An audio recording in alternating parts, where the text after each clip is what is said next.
Donc nous allons lancer cette table ronde consacrée aux pratiques pénales à La Réunion, mais dans l'ordre inverse de ce qui est prévu sur le programme, puisque c'est Monsieur Vernet, directeur des douanes, qui va commencer. Enfin, c'est pas tout à fait l'ordre inverse, sinon j'aurais donné la parole en premier à Madame Le Chauve. Bon. C'est bon, c'est comme ça. Donc c'est moi qui commence. Est-ce que vous m'entendez bien, déjà? Non. S'il faut, je prends l'autre micro, parce que nous, on n'entendait pas très bien. Moi, je peux faire, ça ne me dérange pas.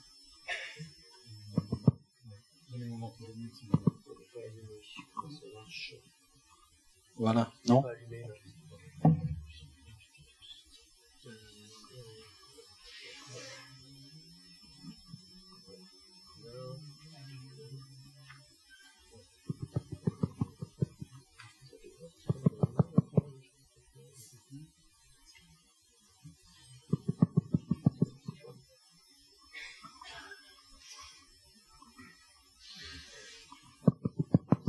Si, c'est bon.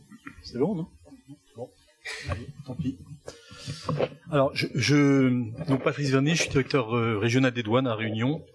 Je m'excuse par avance auprès des juristes là, mais je crois que vous avez été gavés là de termes juridiques, de subtilités, donc je serai un peu plus pratique dans mes propos. C'est d'ailleurs l'objet de la table ronde, hein. On parle de pratiques pénales.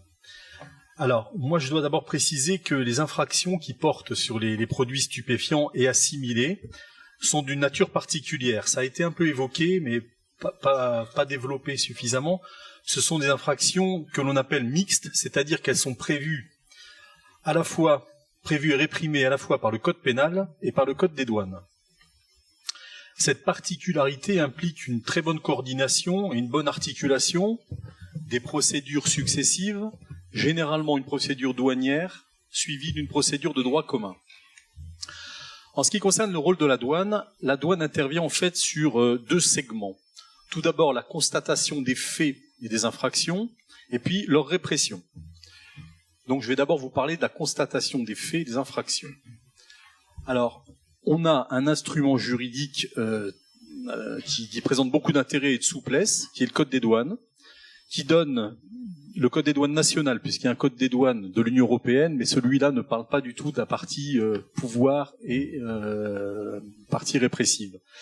Donc le Code des douanes national qui donne des pouvoirs très étendus en fait aux agents des douanes. Je vais simplement citer l'article 60 du Code des douanes qui permet un droit de visite des personnes, des marchandises et des moyens de transport pour la recherche de la fraude douanière. Le terme « pour la recherche de la fraude douanière » est important puisqu'on ne peut pas les utiliser. Ce sont quand même des droits assez inquisitifs, je sais pas comment dire. Donc on ne peut pas les utiliser pour autre chose. Donc pour la recherche de la fraude douanière. Donc parmi les fraudes douanières, la détention notamment de produits stupéfiants, hein, qui ont pour nous, de manière plus générique, on a tendance à les qualifier autrement, au sens du Code des douanes, on les fait rentrer dans la catégorie des marchandises prohibées. Voilà, c'est une petite subtilité juridique. C'est-à-dire des marchandises qui sont détenues par une personne sans titre ou autorisation. Je fais un petit aparté. Si vous avez une ordonnance qui vous permet d'avoir un traitement avec quelques cachets d'une substance généralement détournée de son usage, vous avez un titre ou une autorisation. Si vous avez la même chose en même quantité sans ordonnance médicale, vous n'avez pas d'autorisation. Je fais un petit aparté parce que souvent, comme ça, on est obligé de distinguer, de bien définir la limite entre la catégorie des marchandises prohibées et celles qui ne le sont pas, ou celles qui sont autorisées. Donc on va y trouver un ensemble de produits, produits stupéfiants, des produits dopants, des produits psychotropes, des médicaments détournés de leur usage. Donc pour nous, c'est assez simple. Toute détention de marchandises prohibées est un délit. C'est prévu, ça a été cité dans une des slides, l'article 414 du Code des douanes. Avec toutes les conséquences que ça implique, notamment en termes d'une possible privation de liberté, ce qu'on appelle la retenue douanière, en termes de droit commun, c'est la garde à vue, et également sur des appréhensions notamment de véhicules qu'on peut saisir ou des marchandises qu'on peut saisir, y compris des marchandises qui ont servi à masquer la fraude. Quand vous trouvez des stupéfiants dans un conteneur, il est souvent entouré de carrelage, de choses comme ça. Et bien on peut saisir toute la marchandise.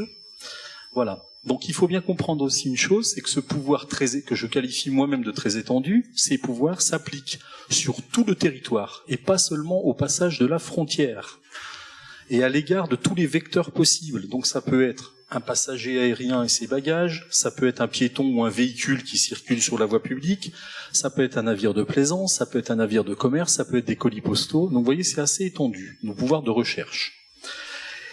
Et la constatation d'un délit flagrant nous permet même de poursuivre nos investigations au domicile de l'infracteur. Voilà. Alors, constatation, qu'est-ce qu'on trouve à La Réunion ? Une petite précision liminaire, les saisies qui sont faites par la douane, c'est pas la totalité, l'exhaustivité de ce qui peut être saisi, mais en tout cas, moi je considère que c'est un bon baromètre des évolutions du marché, des modes de consommation, puisque très souvent il y a une offre et une demande, pas l'oublier. Alors tout d'abord, pour vous donner une idée, si l'on quantifie notre activité dans ce domaine, on procède chaque année à peu près entre 350 et 500 constatations d'importance très inégale. Ça peut aller d'un gramme de quelque chose à plusieurs kilos de la même chose. Donc je ne vais pas vous détailler tous les vecteurs, toutes les provenances, c'est pas le thème du jour, mais en tout cas on peut tirer quand même quelques tendances à La Réunion par rapport à la nature des produits que l'on saisit. Donc je surprendrai personne en évoquant le zamal, le traditionnel zamal, que l'on trouve de plus en plus d'ailleurs reconditionné pour la vente. C'est pas simplement pour l'usage personnel. Il y a quand même des personnes qui le revendent. On retrouve de plus en plus conditionné, prêt à la vente. Il y a aussi un attrait pour la culture de variété, puisqu'on est sur l'île intense, je dirais de variété plus intense, plus chargée, avec un taux de THC bien supérieur à ce qu'on trouve naturellement.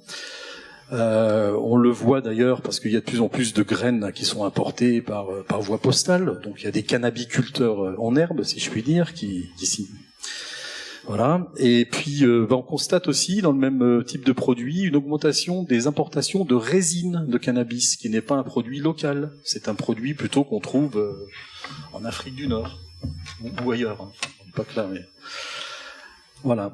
Même tradition pour les médicaments détournés de leur usage. Bon, tout le monde connaît ici l'Artane, donc ça continue. On voit des saisies d'ecstasy qui sont en nette hausse, et puis on note également un attrait croissant des consommateurs pour la cocaïne. Ça, c'est ce que révèlent nos saisies. Et puis pour finir, et je passerai quelques minutes là-dessus, c'est ce qu'on appelle les nouveaux produits de synthèse, qu'on trouve principalement dans les colis postaux, fret express, qui présentent la forme de poudre ou de cristaux. Donc on trouve surtout des produits de la famille dite des catinones. Voilà, c'est des produits avec des substances actives issues donc du cat. Voilà, donc très très difficile à matérialiser, c'est souvent présenté comme des produits alimentaires, donc ça implique forcément un recours au laboratoire, parce qu'une poudre ou des cristaux, si on n'a pas un laboratoire qui nous dit c'est bien repris dans la liste des produits stupéfiants, on ne peut pas faire grand-chose. Voilà. Parfois ce sont des vrais compléments alimentaires, il faut le dire. Voilà pour la constatation, je pense vous avoir un peu éclairé sur ce sujet, sur l'état des lieux au moins. Alors pour la répression, je vais distinguer deux modalités. La première, c'est l'exercice du droit de transaction qui est prévu par le Code des douanes. Pour ceux que ça intéresse, article 350. Personne n'en a parlé jusqu'à présent. Et puis la deuxième, un peu plus classique, qui est la participation en fait de la douane à l'exercice de l'action fiscale devant les tribunaux. Donc le premier point, l'exercice du droit de transaction. Alors je l'ai dit, c'est une modalité qui est prévue par le Code des douanes. Elle recouvre en fait à peu près 90% des infractions qui sont constatées par la douane. Alors, il y a des infractions purement fiscales, je sais pas, quelqu'un qui fait une fausse déclaration qui entraîne un recouvrement de droits, vous voyez ce que je veux dire. Là, on a une possibilité de recourir à la transaction de manière pratiquement totale. on a libre arbitre. Ça permet surtout, vous l'imaginez, de recourir aux tribunaux pour des infractions qu'on considère comme mineures.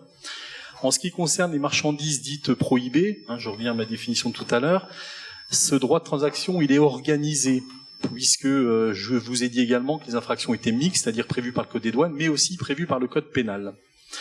Donc, comment est-il organisé ? Il est organisé à travers des protocoles que l'on met en place avec les parquets, et ces protocoles traduisent en fait la politique pénale du parquet, du procureur.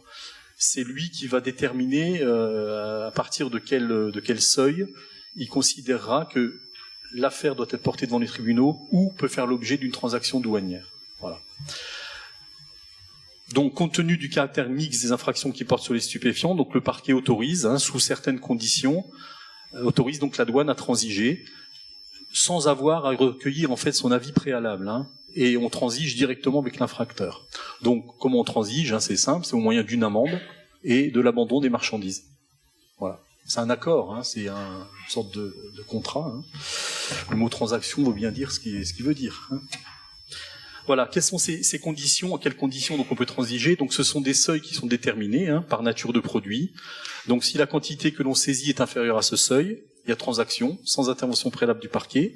Et bien entendu, le parquet n'est pas complètement ignorant de cela, puisqu'il y a un reporting mensuel qui est fait avec l'indication des personnes avec lesquelles on a transigé, de façon à ce qu'ils puissent, je rebondis là-dessus, éventuellement prononcer des mesures à vocation thérapeutique. Si la quantité est supérieure, que se passe-t-il ? La douane doit se rapprocher du parquet, qui examine au cas par cas. Alors, soit il décide que l'affaire peut se terminer quand même par une transaction, amende et abandon des marchandises, soit il envisage de poursuivre et demande la remise de l'infracteur et des marchandises à un service de police et de gendarmerie. C'est là où on articule les deux procédures. Voilà, bien sûr, ce droit de transaction n'existe pas ou si on a affaire à des gens qui sont réitérants ou récidivistes, et bien sûr avec les mineurs, puisqu'ils n'ont pas la capacité de transiger, ils n'ont pas la personnalité juridique. En ce qui concerne l'exercice, deuxième point, donc l'exercice de l'action fiscale devant les tribunaux, donc lorsque l'affaire est considérée comme une certaine gravité et qu'elle est jugée, donc la douane se joint à l'action publique qui est exercée par le procureur. Donc la douane de son côté intervient pour réclamer l'application des sanctions qui sont prévues par le Code des douanes, qui sont des sanctions pécuniaires, consistant, dans la majorité des cas, en la confiscation du véhicule qui a pu servir à commettre la fraude, des marchandises, ou des pénalités qui sont basées sur un multiple de la valeur de revente des marchandises.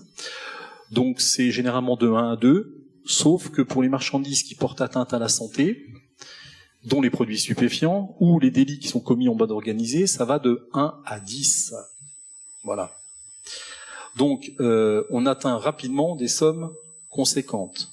Si vous voulez un ordre d'idée, si vous détenez 1 kilo de cocaïne, en gros, les conclusions douanières demanderont, selon les circonstances, une condamnation douanière à une amende comprise entre 40 000 et 400 000 euros. Ah oui. Donc voilà, donc je terminerai par avis aux amateurs. Voilà, j'espère. Voilà, j'ai terminé pour...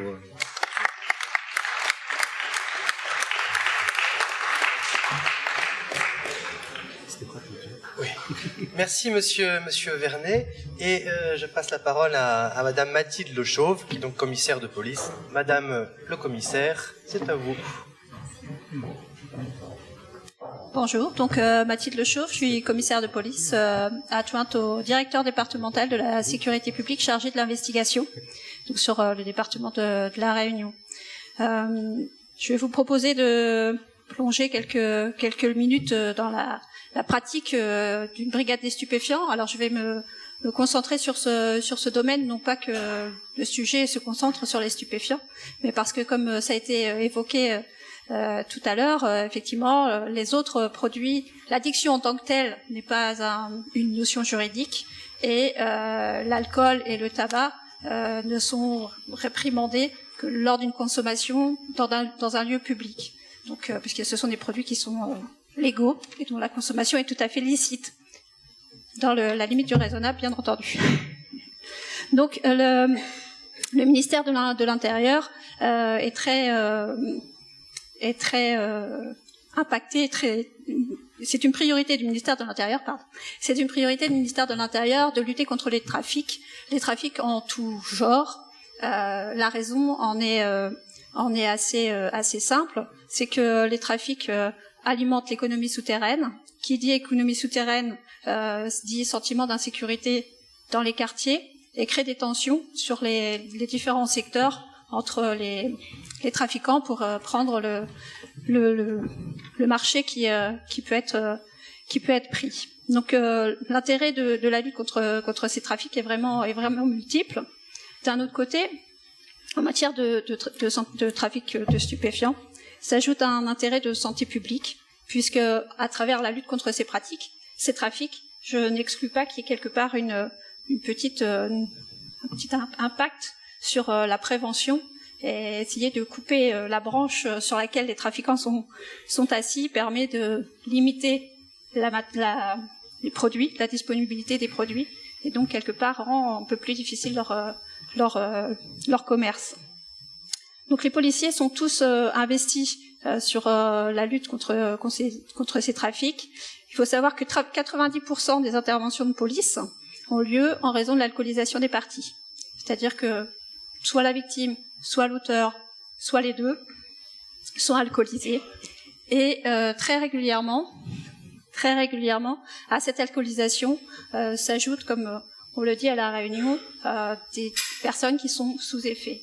Donc une polyconsommation à la fois d'alcool et à la fois de produits, que ce soit de médicaments ou de produits stupéfiants. Donc lorsque une procédure judiciaire est ouverte, les enquêteurs de police travaillent exclusivement sous l'autorité d'un magistrat, procureur de la République ou les juges d'instruction en fonction du cadre d'enquête. Les différents cadres d'enquête. Assez rapidement, les enquêteurs ont deux possibilités. Une fois que l'enquête est faite, enfin que l'auteur est identifié, plus précisément, le trafiquant est identifié, la possibilité d'entendre la personne dans le cadre d'une audition libre, c'est-à-dire qu'il n'y a pas de contrainte, la personne se présente au commissariat d'elle-même, elle est libre de pouvoir quitter le commissariat à tout moment, de sa propre volonté, et elle peut se faire tout de même, elle a quand même certains droits, comme le droit de se faire assister d'un avocat et d'autres droits que je n'évoquerai pas, qui sont dans le code pénal. Une mesure plus contraignante, qui est la mesure de garde à vue, où là la personne est effectivement interpellée, ramenée au commissariat, et elle est placée sous contrainte, c'est-à-dire qu'elle ne pourra pas quitter le commissariat ou les locaux de police pendant le temps de la durée de la garde à vue. La garde à vue est prise par un officier de police judiciaire, c'est-à-dire que tous les policiers ne peuvent pas prendre une personne et mettre une personne en garde à vue. C'est une qualification particulière qui nécessite le passage d'un examen, notamment en matière de procédure pénale. La mesure de garde à vue se passe sous le contrôle toujours du procureur de la République. La durée maximum de cette garde à vue, elle dure entre 24 et 48 heures pour les gardes à vue classiques. Elle peut aller jusqu'à 96 heures pour les trafics de stupéfiants. Voilà. Donc dans le cas de la garde à vue, la personne effectivement, elle aussi a différents droits, donc à être assistée d'un avocat, voir un médecin, se faire et aussi de ne pas répondre aux questions des enquêteurs. Voilà. Alors, les différentes infractions liées aux stupéfiants. Ces infractions sont libellées pour les services de police, ce sont les infractions liées aux stupéfiants.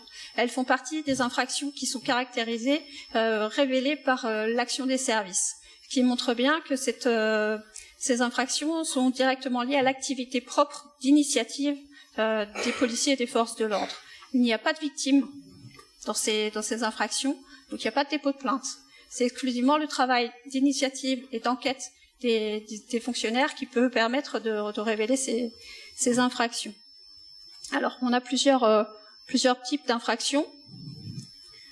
L'infraction basique, la plus courante sont les simples usages de stupéfiants, c'est-à-dire la personne qui se promène avec un rouleau de Zamal dans sa poche ou un gramme de cocaïne, qui est simplement usagé, qui vient de rencontrer son revendeur et qui a cette quantité, ce produit sur lui exclusivement pour sa consommation personnelle. En l'état actuel du droit, quelle que soit la quantité trouvée sur la personne, une procédure judiciaire est faite, l'infraction est constituée. Voilà. Donc toutefois, la réponse pénale est adaptée en fonction de la personnalité de l'auteur. Donc on a effectivement, outre les peines qui sont encourues par la personne de façon prévue par le code pénal, on a effectivement une variation en fonction du type de produit, si c'est du Zamal, si c'est de la cocaïne, de l'héroïne, qui sont des produits un peu plus addictifs, et en fonction de la réitération, si la personne a déjà été interpellée en possession de stupéfiants, et en fonction de l'âge de la victime, si c'est un majeur ou si c'est un mineur. Donc là, la prise de décision est faite par le procureur, les services du procureur, avec une échelle qui est assez claire. Très clair. Très clair. Je vous laisserai peut-être le procureur vous expliquera. Le deuxième type d'infraction, ce sont les usagers revendeurs. Donc là, on passe, je veux dire, dans un niveau un peu supérieur sur le trafic l'usage de stupéfiants, c'est-à-dire la personne qui elle-même consomme et qui revend. Alors principalement, elle revend pour financer sa propre consommation, mais il n'y a pas d'achat propre pour faire un commerce ou pour faire du bénéfice. C'est vraiment, j'en ai acheté un peu trop, je t'en donne, je t'en vends. Voilà, c'est un peu un échange de bons procédés. Donc là, les usagers et les revendeurs, ils encourent entre 5 ans d'emprisonnement et 75 000 € d'amende. Ce sont des peines qui sont assez rarement prononcées. Voilà. Donc la différence entre les deux, c'est effectivement cette notion d'échange, de revente quand même entre le particulier qui va se promener avec sa propre consommation dans la poche et l'autre qui va en avoir un petit peu plus et qui va revendre un petit peu. Le plus gros, je vais dire les plus importants, les plus grosses infractions consiste, qui est qualifié de trafic de stupéfiants, comme vous l'avez compris. Donc quelqu'un qui est placé en garde à vue pour un trafic de stupéfiants est susceptible de rester 96 heures en garde à vue. Donc là, ça nécessite des moyens d'enquête et des investigations qui sont plus lourds. Donc on a le trafic international, c'est-à-dire de grande échelle de stupéfiants, qui est caractérisé et qui est qualifié de crime par le code de procédure pénale. Donc le fait de diriger, d'organiser un groupement ayant pour objet la production, la fabrication, l'importation, l'exportation, le transport, la détention, l'offre, la cession, l'acquisition ou l'emploi illicite de stupéfiants. Et donc les personnes qui sont poursuivies sous ce chef d'accusation encourent la réclusion criminelle à perpétuité ou 7 500 000 € d'amende, pardon. Donc voilà, c'est vraiment une qualification qui est assez grave. On n'a pas eu l'occasion à la Réunion de la mettre en œuvre, mais elle est principalement gérée par des enquêtes qui sont faites par les offices centraux de lutte contre les stupéfiants. Effectivement, il y a des échanges avec l'international qui sont assez importants. Le trafic de stupéfiants le plus souvent réprimandé à la Réunion est prévu par l'article 222-37 du Code de procédure pénale. Le transport, la détention, l'offre, la cession, l'acquisition ou l'emploi illicite de stupéfiants, donc qui était qualifié de délit et qui permet quand même d'encourir 10 ans d'emprisonnement et la même somme d'amende. Donc ce sont des montants qui sont assez importants. La qualification de trafic de stupéfiants, elle est retenue dès que la personne, il est avéré que la personne détient de stupéfiants non pas pour sa consommation, mais exclusivement, quasiment exclusivement dans le but de la revendre et d'en faire du commerce, d'en faire du commerce, donc d'en tirer un bénéfice. Donc le plus intéressant pour les enquêteurs dans ces affaires, ces enquêtes de trafic de stupéfiants et la découverte de produits, bien sûr, qui est plus la quantité est importante, plus c'est intéressant, mais aussi tout ce qui est de quantifier tout ce qui est argent, découverte de sommes d'argent, puisque c'est le bénéfice et l'objectif pour le dealer, c'est effectivement de récupérer, de faire des gains. Alors, comme ça a été expliqué, à part la production de Zamal, qui est une production pays, les autres produits qui sont trouvés à La Réunion sont importés. Alors, pas forcément de l'étranger, parce que ça peut être aussi de métropole ou d'Europe, mais il n'y a pas de production locale de cocaïne ou d'héroïne ou d'ecstasy. Pour le moment, ça n'a pas encore été établi. Donc les produits viennent effectivement tous quasiment de l'extérieur. Alors il faut savoir que le trafiquant de stupéfiants à La Réunion fait un bénéfice assez conséquent, parce que les produits qu'il fait rentrer de l'étranger, de l'extérieur, sont revendus. Alors peut-être que ce sont les droits de douane qui font augmenter les tarifs. Ils appliquent eux aussi un octroi de mer qui fait que le bénéfice entre le prix de revente des produits en métropole et le prix de revente à La Réunion, les tarifs sont assez exponentiels. Donc il faut non seulement avoir de l'argent pour pouvoir le faire rentrer, mais ensuite les consommateurs sont soumis eux aussi à une augmentation des tarifs. Il n'y a pas que sur le lait. Alors pour synthétiser, en 2016, sur la direction départementale de la sécurité publique de la Réunion, donc pour la police nationale, nous avons 549 infractions qui ont été relevées en matière de stupéfiants. Donc 18 trafics, 55 usages reventes, 571 usages et 5 autres infractions qui sont donc ce sont des chiffres qui sont supérieurs par rapport à la moyenne qui peut être établie par rapport aux départements comparables en termes de population sur la France entière. Donc les infractions liées aux stupéfiants ont quand même une place importante sur la Réunion. Les différents produits trouvés à La Réunion, le directeur des douanes a évoqué le sujet un petit peu. Donc on a effectivement le Zamal, le cannabis. Donc la production de Zamal est exclusivement une production pays.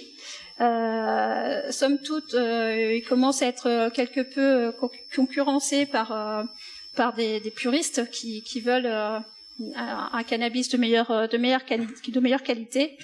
Donc avec une forte implantation de la culture indoor. Comme vous le savez tous, le Zamal a la particularité de pouvoir pousser tranquillement dans le jardin, aussi bien que les bananiers, sans grand besoin de s'en préoccuper. Il n'y a pas besoin d'avoir des talents de jardinier très très importants.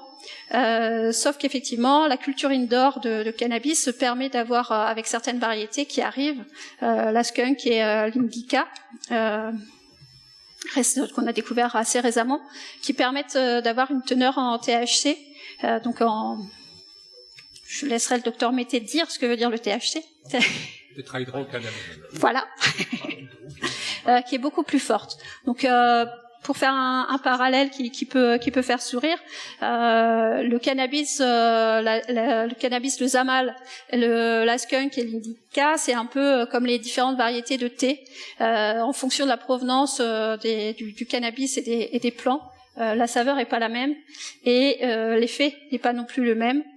Donc certains certains puristes cherchent des saveurs, des effets qui se rapprochent plus de ce qu'ils peuvent connaître effectivement sur la résine de cannabis qui, elle, provient principalement, exclusivement de métropole et du bassin. La résine passe par la métropole, elle n'est pas produite en métropole, mais effectivement qui provient plutôt du Maroc ou des produits des pays d'Afrique du Nord. Sur la résine de cannabis à partir de Zamal a été tentée, ou est tentée assez régulièrement, mais n'est pas vraiment, ne trouve pas preneur parce qu'elle est très mauvaise qualité et le résultat recherché par les consommateurs sont moindres. Donc, ce qui concerne également la cocaïne, qu'est-ce qu'on trouve actuellement sur la Réunion? Principalement beaucoup de cocaïne, de l'ecstasy, de la MDMA, qui se trouve sous forme de cachets ou sous forme de cristaux, de l'ice. Vous en avez peut-être entendu parler il y a quelques temps. Une affaire qui est en fin 2015 qui avait permis d'éradiquer et très récemment on en avait parlé sur Mayotte, mais on n'avait pas la confirmation de la présence sur la Réunion, mais de la présence du chimique, le cannabis de synthèse, voilà, qui arrive sur le secteur. Donc les investigations pour établir ces trafics sont très longues. Ça demande en moyenne entre 6 mois et 1 an d'enquête pour les enquêteurs pour établir ces trafics.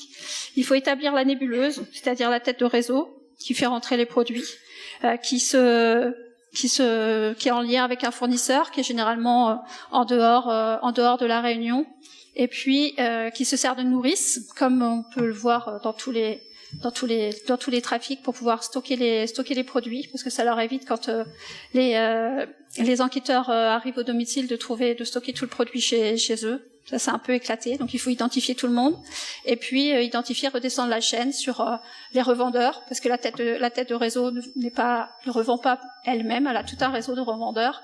C'est un véritable système d'économie de marché, c'est-à-dire que on démultiplie les revendeurs pour avoir touché un maximum de clients,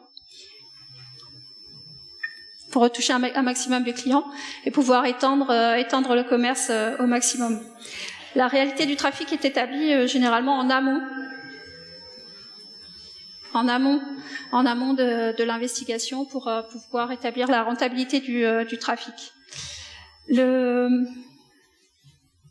Pour terminer, outre les sanctions pénales qui peuvent être prononcées par les tribunaux, un point assez important, assez intéressant qui a été mis en place, c'est la saisie des avoirs criminels.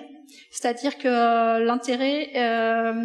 le législateur a assez vite compris que de sanctionner, d'envoyer en prison importe peu aux revendeurs, aux dealers, puisqu'ils continuent à faire leur trafic à partir de la maison, de la prison, ou que quelqu'un d'autre de toute façon reprend la place.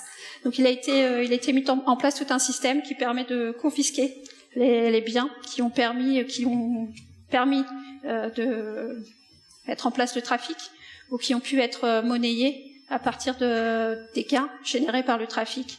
Donc que ce soit des maisons, des voitures, des bateaux, des avions. Outre l'argent liquide.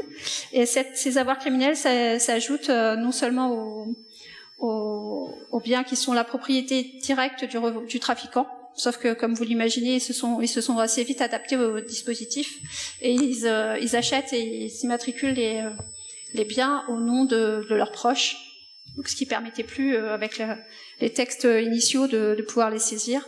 Donc maintenant, le législateur permet effectivement de confisquer tous les biens qui appartiennent, même dont le condamné n'est pas propriétaire, mais dont il ne peut pas justifier la provenance. Voilà. Je passe la parole à Monsieur le procureur.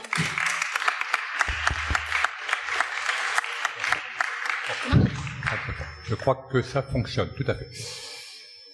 Merci Madame le Commissaire. Alors, je suis supposé intervenir pour le compte du parquet de Saint-Denis, du parquet de Saint-Pierre, car vous savez qu'il y a 2 tribunaux à La Réunion, Saint-Denis et Saint-Pierre.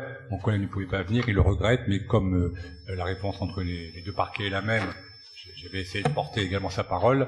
Je représente aussi le président. Alors là, c'est plus inhabituel que le procureur parle pour le compte du président. Combien dans la magistrature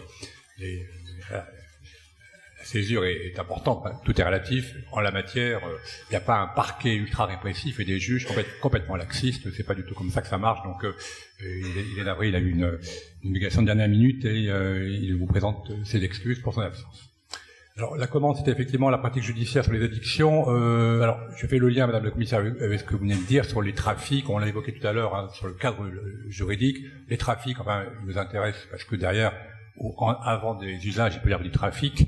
Les trafics, il n'y a pas à se poser de questions, c'est des peines, c'est des infractions punies de peines correctionnelles, habituellement 10 ans, criminelles, parfois, vous l'avez rappelé.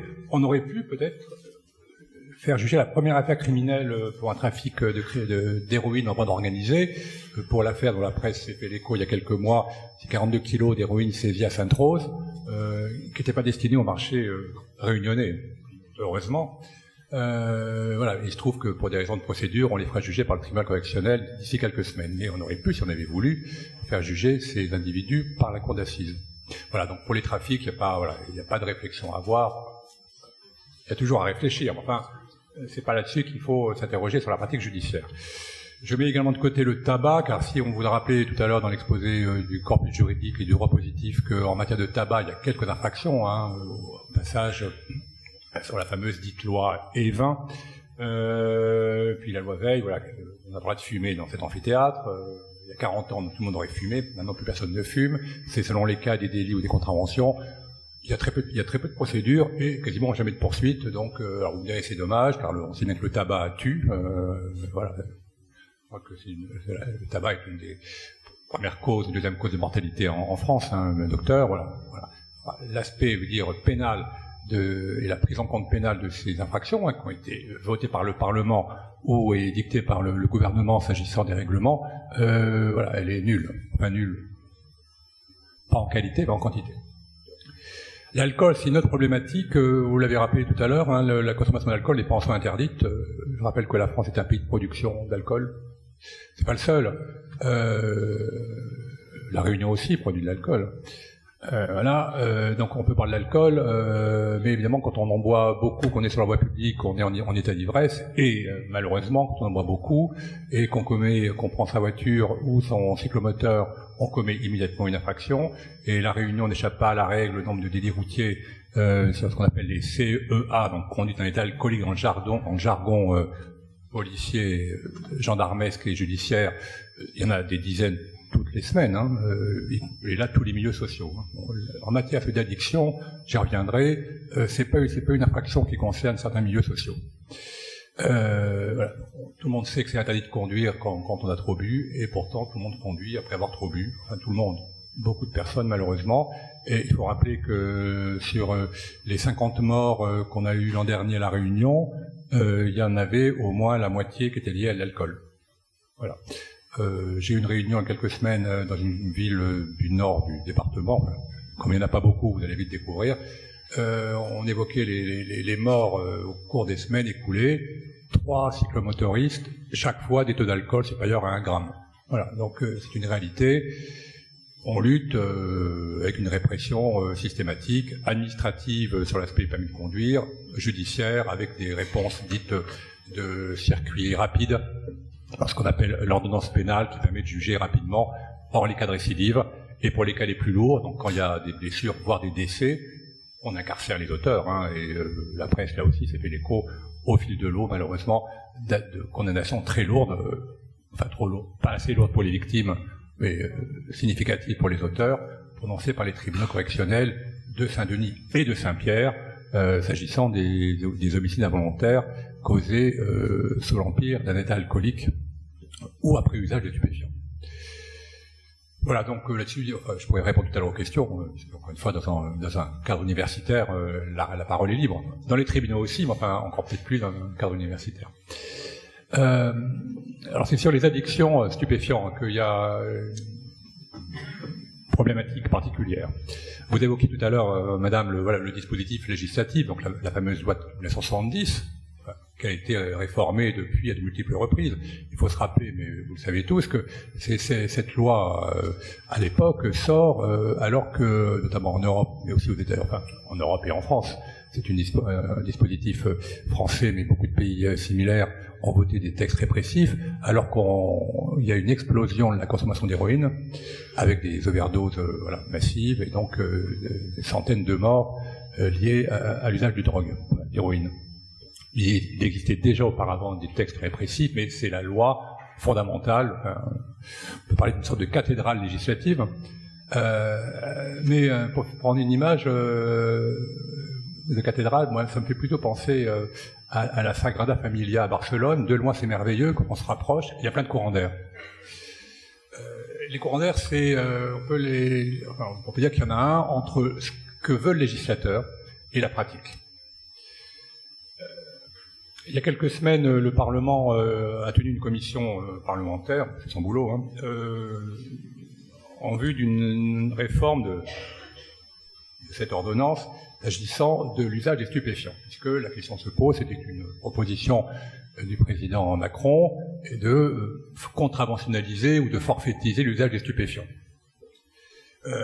Donc les policiers, les gendarmes, vous avez rappelé, Madame le Commissaire, que l'an dernier, vous avez fait plus de 500 procédures pour l'usage de stupéfiants, c'est-à-dire plus une et demie par jour, donc c'est du travail pour les policiers, c'est des procédures relativement simples, mais il faut quand même utiliser un temps de travail policier. La réponse pénale, on va y venir, elle est parfois un peu à côté de la plaque, mais bon, elle est escalée. Donc les policiers et les gendarmes devant le Parlement se sont réjouis de ce projet, voilà. C'est pas encore un projet de loi, Alors, en tout cas, c'est dans les tuyaux. Et certains magistrats ont également été reçus par la commission, et un procureur général. Donc, vous voyez, même au parquet, on peut parler de façon très libre. Un procureur général a déclaré devant la commission qu'effectivement, que le ministère public ne savait plus trop si on attendait de lui un objectif de répression systématique ou un objectif sanitaire. Alors, je crois qu'on est en plein dans la problématique. Et on fait le lien à ce que les autres intervenants disaient tout à l'heure. Un usager, alors je ne vais pas revenir sur l'excellent exposé, qu'est-ce que c'est que quelqu'un qui est addict à la drogue? C'est quelqu'un qui commet une infraction, mais c'est pas toujours, mais souvent quelqu'un qui a besoin de soins.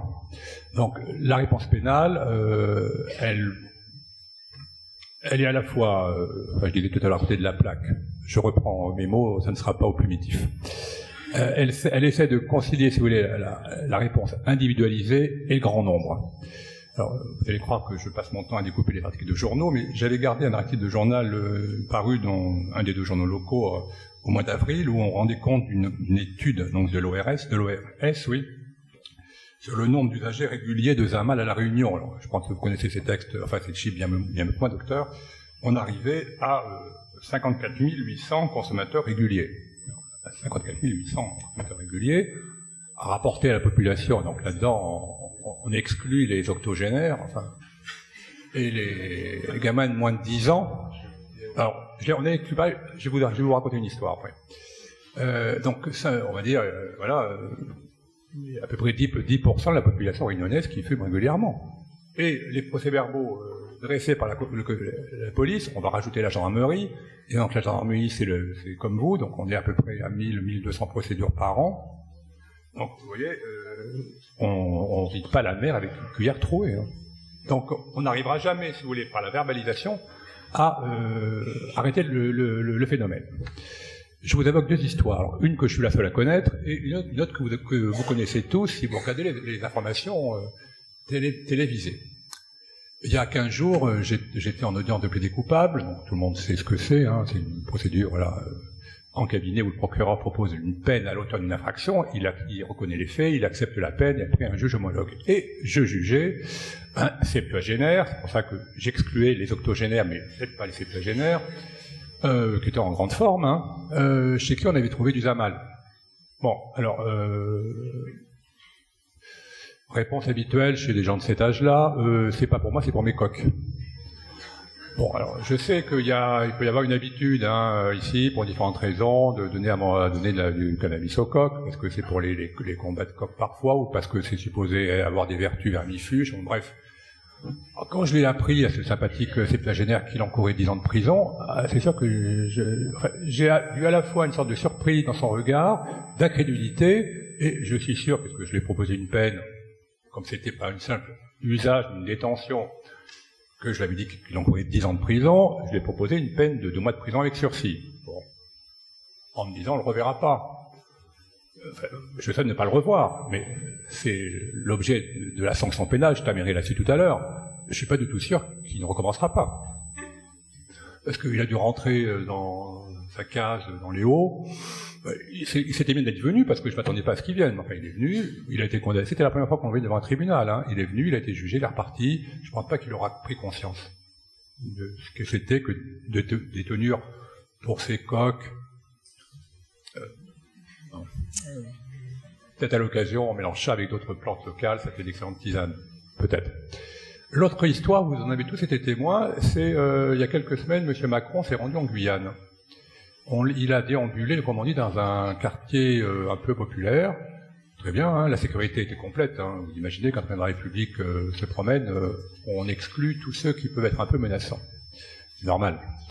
Et quand la presse en a fait l'écho, elle a relaté ça avec un certain amusement. À un moment donné, le président Macron sent autour de lui une odeur de cannabis. Et donc, propos du président de la République, bon, apparemment, autour de moi, on ne fume pas que des arbres de Provence, j'ai encore du nez. Alors, éclat de rire général. Donc, c'est la première fois qu'on tolère qu'auprès d'un président de la République. Enfin, habituellement, quand une infraction est commise à côté d'un président de la République, on interpelle l'auteur, on le met en garde à vue, on attend que ça se passe. Voilà. Évidemment, personne n'a été interpellé. Bon, ces deux histoires qui vous semblent un peu à côté tomber un peu du ciel, veulent dire quoi?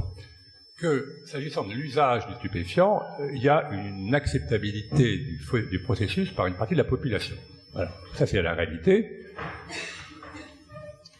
Et donc, c'est pas pour autant que nous, on doit baisser les bras, puisque ça reste un délit. Alors, les procureurs sont pas stupides, ils sont pas non plus complètement obtus, donc on sait parfaitement que on prend une classe d'âge, je sais pas, une cohorte de 200 jeunes, vous appliquez... qui sont très bien, qui ont un projet, qui se sont formés, des jeunes qui font avancer la Réunion, vous en avez une partie qui fume du Zamal. Est-ce que pour autant ce sont des délinquants sur lesquels il faut que la justice s'acharne? Elle ne le fait pas, mais elle pourrait le faire, puisque un droit positif, c'est 1 an de prison, avec des conséquences, si on le condamne, mention au casier judiciaire, interdiction de se présenter à tous les concours, et d'accéder à plein de professions dites réglementées ou pour lesquelles il faut des casiers judiciaires d'inhérents.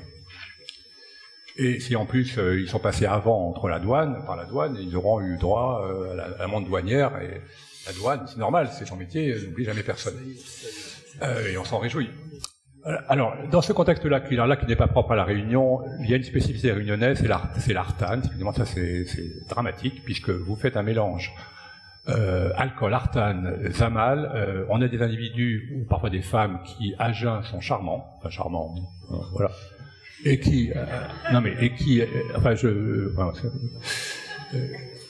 ont un comportement normal et respectueux d'autrui, mais qui sous ces effets-là deviennent extrêmement violents. Alors, puisque je suis à l'université, alors je ne viens pas tendre ma sébille, mais nous on se dit avec mes collègues et puis souvent avec les avocats que si on enlevait à la Réunion, et c'est aussi le cas à la métropole, et je ne veux pas trop qu'on dise qu'il y aurait une surconsommation d'alcool, parce que je viens avec le commissaire Le Chauve du Finistère, où je peux vous dire que c'était pas mal non plus en matière d'alcoolisation. Donc il n'y a pas d'artane dans le Finistère, il y a l'alcool, il y a de l'héroïne, y compris dans des petits patelas au fin fond de la campagne, voilà. Il y a de la drogue partout, aussi en métropole, et il y a de la drogue à la Réunion, sauf qu'ici il y a l'artane.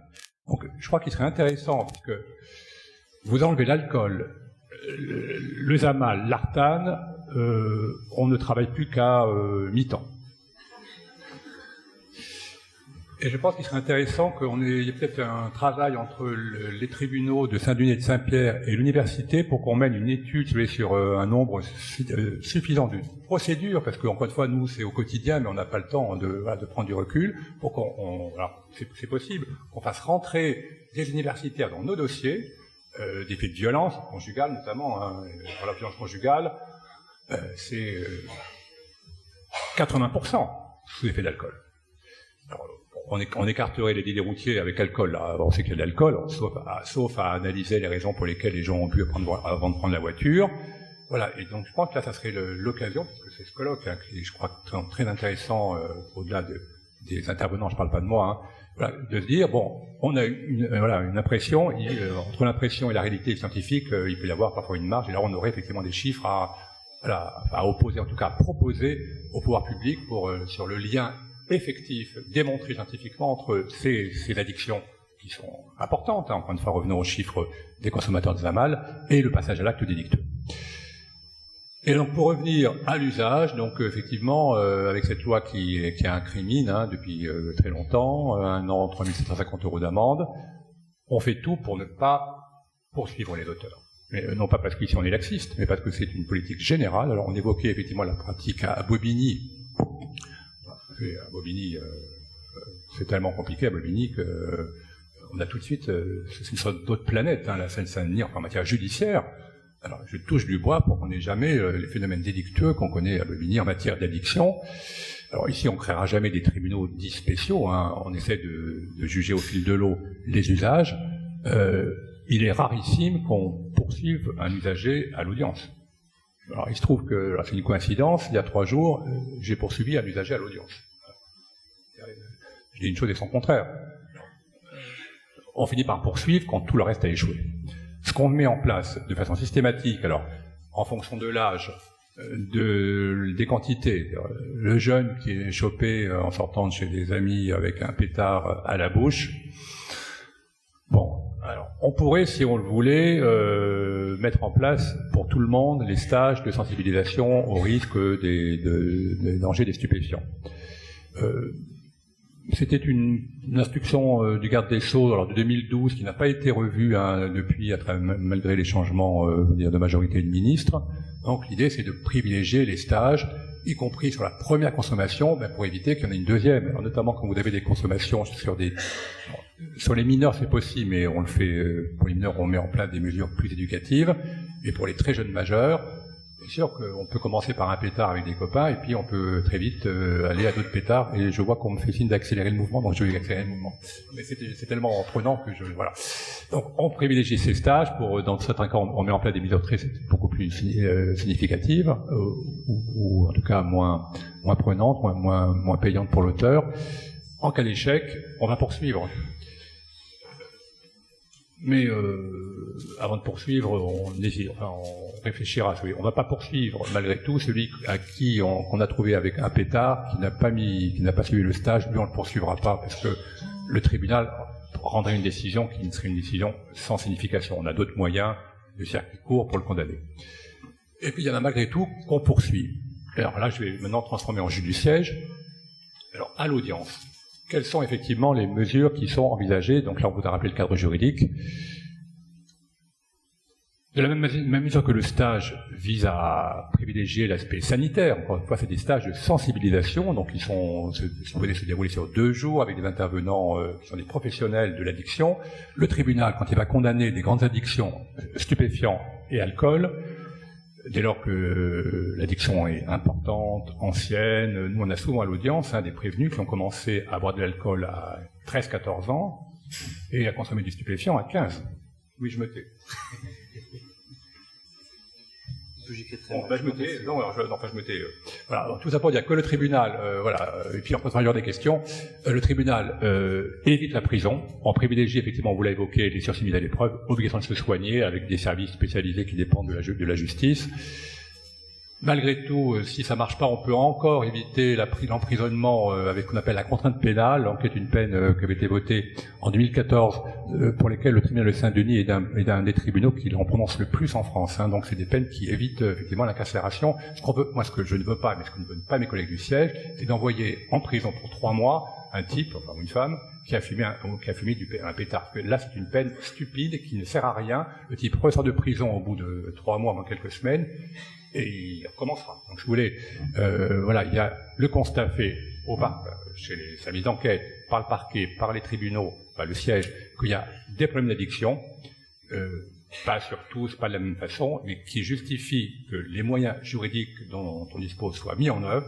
Ils le sont mis en œuvre massivement, ce qui explique, et j'en termine ainsi, puisque j'ai vu qu'une députée a récemment visité la prison de Saint-Denis, qu'alors que vous savez que toutes les prisons d'outre-mer sont dans un état catastrophique sur le taux d'occupation, alors que chez nous, la délinquance a augmenté, le taux d'occupation à Saint-Denis est à 85%. Donc on est une situation complètement, tant mieux d'ailleurs, complètement atypique. C'est en partie lié au fait que sur ces addictions, il y a une volonté, je suis pas là pour jouer un coup de violon, mais voilà, c'est la pratique de mes collègues du siège. Il y a une prise en compte des addictions et une volonté, alors à travers le réseau, alors je crois qu'il y a des représentants des professions qui peuvent ponctuellement travailler en lien avec nous, de façon à traiter ces grandes addictions, ces lourdes addictions qui pour beaucoup expliquent à l'occasion des passages à l'acte violents. Et j'en termine puisque, voilà, on me dit d'en terminer, monsieur le modérateur.